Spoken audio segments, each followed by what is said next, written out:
Hello and welcome to the Hero Live Show. My name is Paulie, and today we have a very special guest on the show. Her name is Linda Lederman. Is that pronounced correctly? Lederman. Lederman, as in David, but without the extra D. Yes. And I have a brother, David, who gets all his phone calls returned. Oh, brilliant. Fantastic. Linda is a self-confessed she started as a massive novice in the kitchen and a terrible cook, from what I understand, Linda. But you transformed over time and ended up going to culinary school, and are now a cooking coach in the sense that you are really niched yourself around being able to guide young families and growing families to be able to create a fun, entertaining, and also an environment with food that is not just boring, but is quite dynamic. Absolutely. Welcome to the show, Linda. Thanks. Happy to be here. So tell us a little bit about your experience and the past in your relationship with food and how it's developed over time. Sure. When I was in high school, way back when, I told my mother, and stop me if I can't say this word, I told her that her cooking sucked. And she said, okay, smartass, I'm going to buy you a cooking book. And once a week, it's going to be your job to pick out a recipe and cook it. Tell me the ingredients and I'll cook it. Well, the pressure was on, because if I'm telling her she's boring, it means I've got to do something really interesting and exotic. And I had no clue what I was doing. So the first time I picked a recipe, I picked Swedish meatballs. I know nothing about Swedish food, let alone Swedish meatballs, but I cooked it and it was awful, just awful. My brothers and my parents said, okay, beginner's bad luck. Next week I cooked veal cordon bleu. I had no idea, and my cookbook had no pictures. Disaster. By the third time I cooked something, I was banned from cooking in my house. Banned. They just didn't want to touch anything. And instead of feeling defeated, I said, game on. And that's the attitude I try to teach my clients. Well, it's only food. You can get better at it, And so then I took it upon myself to take cooking classes, go to culinary schools. And I had another career. I was a lawyer in my younger years, but it was very important to me to get a skill where I could have friends over and feel comfortable and just have a warm and welcoming place. And as I started having kids, my kids' friends would come over and they'd have sleepovers and be staying over for dinner. And they'd go, my mom doesn't cook like this. We don't have games at the table. Where's this coming from? And I would watch my kids and they'd be going to, let's say they were playing t-ball or little baseball when they were little after school, and parents would be bringing their kids takeout sandwiches for dinner and they'd be eating it in the car, and it would break my heart. So when the kids said, my parents don't do this, can you teach them? That light bulb went off in my head. And there's so many reasons why I think it's important. The studies show that if you have sit-down family meals, your kids are going to do better in school. They have better communication skills, better social skills, less likely to abuse substances, and you get to have fun. And we're so busy in our lives right now. When do we sit down and take time to enjoy our family? So make an atmosphere where you can just sit down. Everybody can be themselves. And the worst thing you can do is, after a long day, look at your kids and say, how was school? Fine. What'd you learn? Nothing. Boom. You're done. So I try to do it as like a holistic package. Make something that's delicious, not hard to do, and serve it with fun and games at the table. And my business is called Balaboosta's Secret, and it's an old-fashioned Yiddish term. A Balaboosta is a woman who makes a fine home. And it's not a Martha Stewart home. It's the home where it's welcoming and everybody wants to be there. They want to put their feet up on the hassocks. They want to have good food, great conversation, and share a lot of love and laughter and make a lot of memories. And if you don't do it now for your kids, how are they going to learn that skill to do it for their families? And it's such an important thing to have in your life. Why wouldn't you want to do it? I love that, Linda. And I love what you and your business is all about, because I feel like we're entering, and we have entered, a time in the world where there's a lot of division. out there in the greater world, but also within the family. If we're not careful, it can continue to divide us as individuals under the same roof. Your son will be on his iPad, your daughter will be also on her iPhone or something like that, whilst eating individually in their own separate, isolated worlds. And I feel like historically, as a tribe of humans growing up, we made it our focus to really hunt and gather. And at the end of the day, we all sat around the campfire, or we made a meal, and that was the time where our families and our tribe got together to be able to discuss the day's events and to be able to connect with one another on a human level, on a social level. And if we're not careful, that can really be taken away from us. And it's our responsibility to, as parents in the household, to be able to bring that back into the spotlight, into the focus. So I think what you are doing and the skills that you are teaching through this Balaboosta cooking school is something that is an incredibly useful, powerful, but really important part culturally. And it, bottom line, it makes you feel good. You know, it makes your family feel good. And there's so few times where you can just like say, wow, this is what it's all about. Because we are going at such a warp speed, probably much faster and much harder than the generations before us. And we don't take the time to just enjoy what you have at the moment. And you want to create those memories. It's those things you can tell in your old age and embarrass your siblings about. You have to make those memories. So let's get practical for a moment here, Linda. You talk about games that you had played with your children and in your family atmosphere, where other kids would come in and they'd be envious of what was going on. Can you take us through a few examples of what you guys had done at your dinner table, and that can really spark some attention from people that are listening to this? Absolutely. I'm going to fast forward for 1 second though. Sure. So I have a son now who is 19 and in college, and a daughter who's 16. And when their friends come over and they have dinner, I always say to them, did Max and Abby tell you we play games at the dinner table? And mind you, these are not little kids anymore. And they say yes. And I said, did they tell you you have to participate? And they say yes. And it's the best way to get to know people. Right. Because now you're not saying, what are you doing in school? What are you doing after school? What do you want to be when you grow up? All those questions that are just rote, and you're not getting any information. So I'll give you some examples of what you can do with young kids, any age kids. So there's a silly holiday for almost every day of the year. And you can make a dinner based on that holiday and make questions around it. So I'll give you an example. So there's a town in California that had a marketing agency there for maybe 20 years. And on top of the building, they had this huge statue. The bottom part was a man, like a giant, and the top was a chicken head. Ugliest thing on the planet. You know, it's like the laughing stock. When the marketing company decided to move on, somebody bought the building and wanted to take down the statue. Well, all of a sudden the town said, no, we love that hideous chicken boy. Mm-hmm. And they bought the statue and put it in a park, and they made Chicken Boy Day. So that's September 5th. So come beginning of September, if I'm working with somebody and they have kids, and I'll say, it's Chicken Boy Day coming up. So I'll give them a couple ideas for recipes, and then I'll say, let me give you some ideas of conversation you can have at your table. You can say, depending on the age of your kid, what toy did you have as a kid that you never want to give up, and why? If you were half human and half animal, what would you be?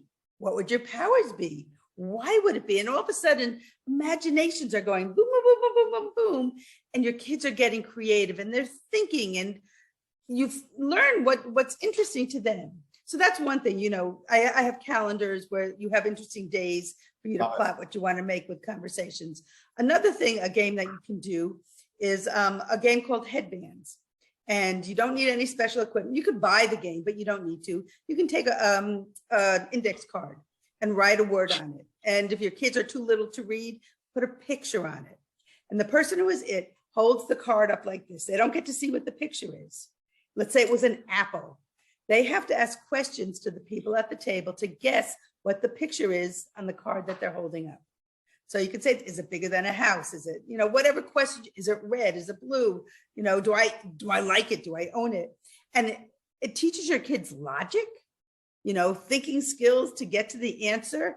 And you're laughing hysterically coming up with, the questions and the guesses that whoever's it is trying to come up with. So there's a lot of easy games you can play. You can do round robin stories where somebody starts the story. Once upon a time, there was a green giant named whoever, and you say a couple lines, and then the next person adds to the story, and the next person. And there's a million things like that you can do at the dinner table where you're really getting to know everybody and you are laughing and you're having fun.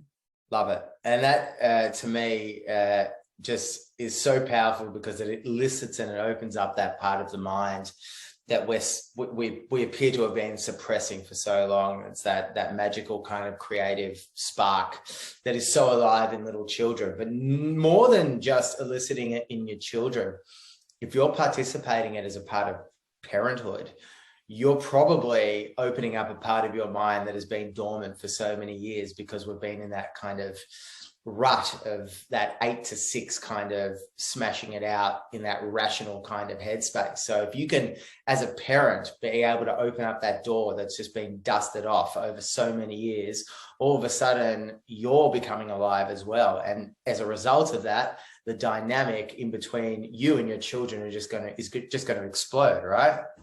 Absolutely. And one of the things that it helps as an added bonus, if you're having fun at the dinner table, your kids are not going to be picky eaters because they want to come down to dinner. You're not having that struggle of, I don't eat broccoli, or I won't eat this, or I only eat red food, whatever it is, because kids they go through stages. And instead of having that rock'em sock'em robot fight at dinner time where everybody's miserable, you can distract them. And if you're laughing and having fun, they're going to be less tense about the foods they're eating because it's just a good time. I love that. And it makes so much sense. And to me, there's also the added benefit of if you and your children are having fun, you're eliciting certain chemical reactions inside of your body and your brain as you're digesting your food. And there's been a lot of science and studies out there to suggest and back up that if you are thinking positive thoughts, if you are eliciting that kind of positive behavior, you're going to have a positive influence on the digestion of the food that is going into your mouth through your system as well. It totally makes a lot of sense. It's a win-win no matter how you look at it. Yeah, I love it. Well, so many of us sit in front of work, especially those of us that have very demanding jobs. They'll sit in front of even at dinner time, they'll sit in front of their computers and be doing data analysis or whatever it might be. Could you imagine the chemical response that's going on in your body as you're eating that food? It's going to be a very drab, it's going to be an incredibly unproductive digestive pattern for your body to be able to go through, as opposed to having fun like what you're saying. So I love that. I'd love to talk a little bit more about like the practicalities of food preparation and how you've found in your experience has made it fun to be able to kind of and appealing to make it kind of easy, simple, but also, as I said, like attractive to your children and your family. Sure. There's many, if you're trying to engage your kids in the process, I'm a big believer that let them help you in the kitchen, even if it's going to make a mess at a young age, because you want them to feel comfortable in the kitchen. You want them to have the skills. You want them to be able to cook for themselves at every stage of their life, because then they can make healthy choices. They can make smart choices. So I encourage people to work with their kids, even if it's a small thing like cutting the lettuce with their hands for a salad. But another thing that I like to do is if you're working with young kids is take them to the grocery store, the farmer's market, and say, pick something out we've never had before.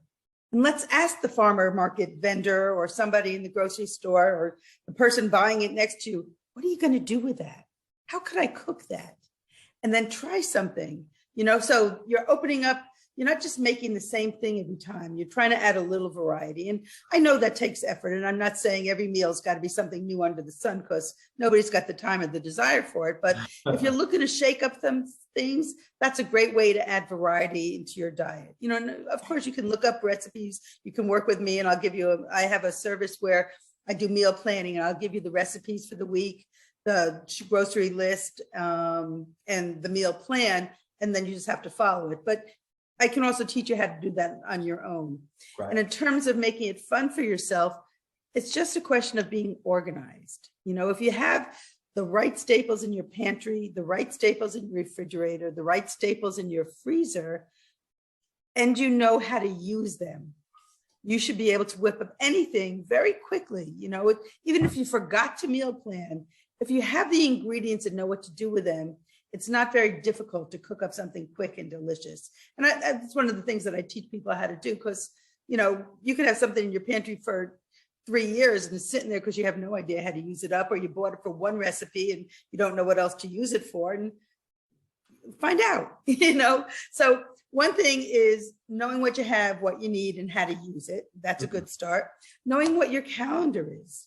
If you see on your calendar that you've got a lot of after work activities that you have to do, or a lot of things you have to take your kids to after school, don't plan on making a really long, intensive meal that night. You know, don't be your worst enemy.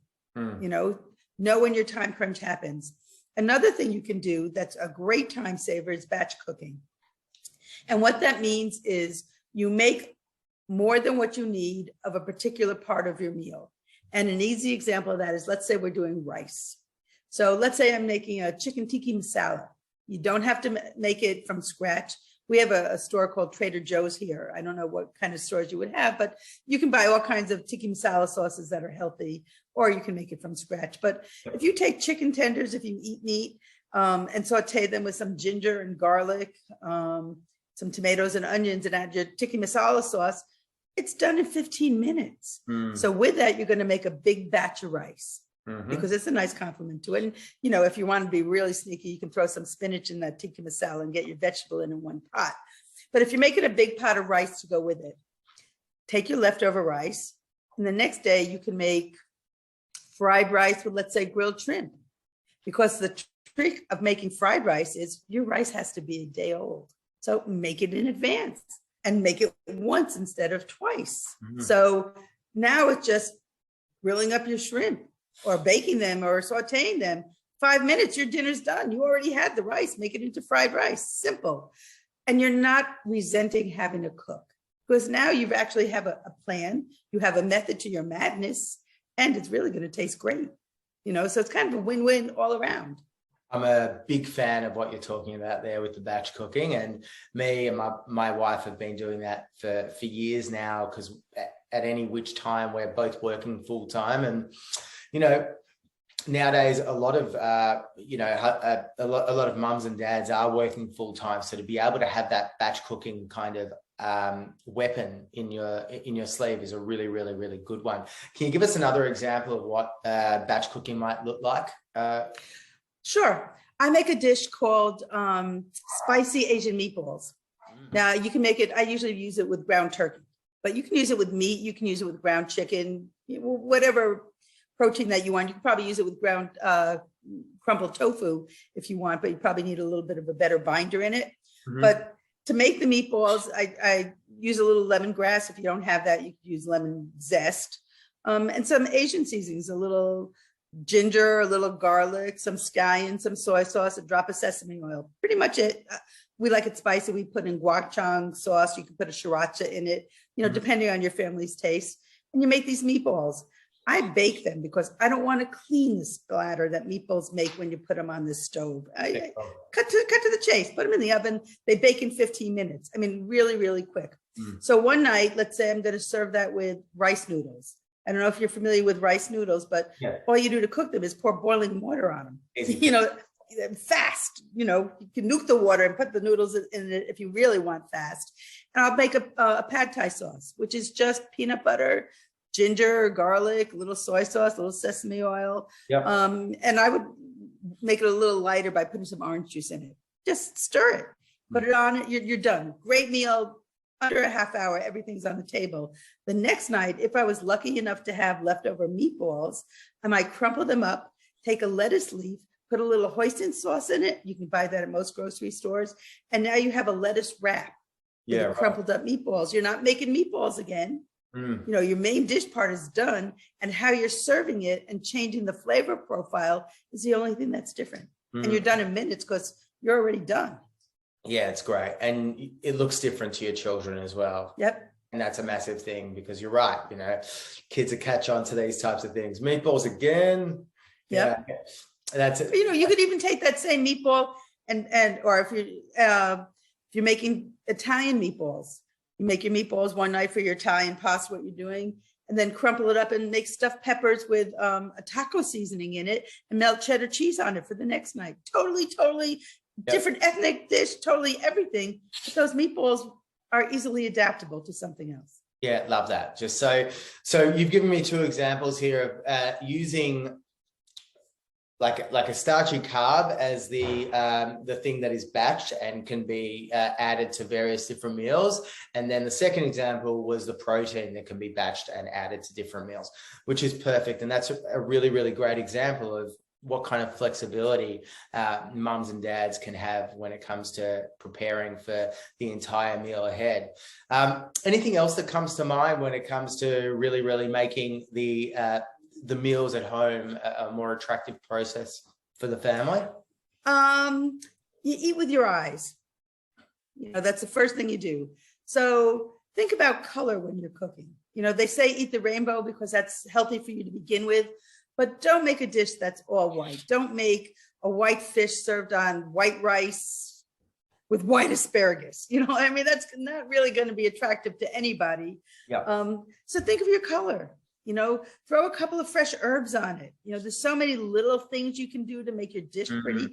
Put in something that you wouldn't normally think. Maybe some mandarin orange slices on a piece of fish, you know, or in your salad, throw in some pomegranate seeds, something that's going to be fun to eat. I mean, pomegranate seeds pop in your mouth and it's like, woo, you know, it's fun. So you can add those little things and make it easy. You can also do, if you want to make something easy, if you're doing a taco night, a lot of people like to do a Taco Tuesday. So I recommend a couple of things. Don't make the same kind of taco every Tuesday. That is, to me, boring and routine, and I can't do it. But you can make fish tacos. You can make shrimp tacos. You can make pulled pork tacos. You can make tempeh or tofu tacos. You know, whatever protein that you want to make, change it up. Sometimes, you know, put a salsa in it, make a Mexican coleslaw. You know, you can change it up and still know that, okay, I'm making tacos on Tuesday. And you can make, if you have a lazy Susan or a big platter, I like to take all my fixings and put them on a big platter and have my family make their own. You know, I have a big bowl of whatever my protein was. I've got my taco shells or tortilla shells, whatever I'm going to be doing. And then they put together what they want, and it's creative and it's fun. You could do contests. Who's got the wackiest things in there? Who's got the biggest one? You just use your imagination. Love it. That's so great. Look, all of this information has been so wonderful. And I want to thank you so much for coming on here and really just giving us some amazing tools to be able to apply to our family and our household and just our everyday life. Where can the people listening to this find out more about what it is that you do? Sure. I have a website called Balaboosta's Secret. It's BALABOOSTAS.com. Right. You can get in touch with me there. I'm on Facebook, Balaboosta's Secret.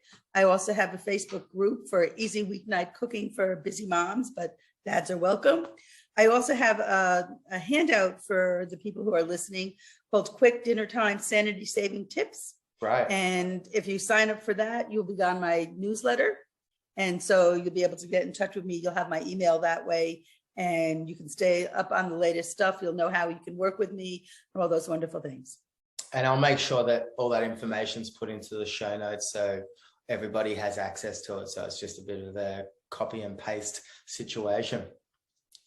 Linda, thank you so much for taking the time. And I know, what time is it over there in Connecticut? It is 10 to 8 at night. 10 to 8. So it's probably bang in the middle of dinner time. Hopefully you got an early dinner in. No, we haven't had dinner yet, but I'm going to whip one up really quickly when I get off of this. Okay, what have you got planned for tonight? So I've got a pork chops marinated in a cilantro lime sauce. And I'm going to grill that up, and I'm going to serve it with couscous with feta and roasted kale with garlic. Delicious. And it'll be done in 15 minutes. Amazing.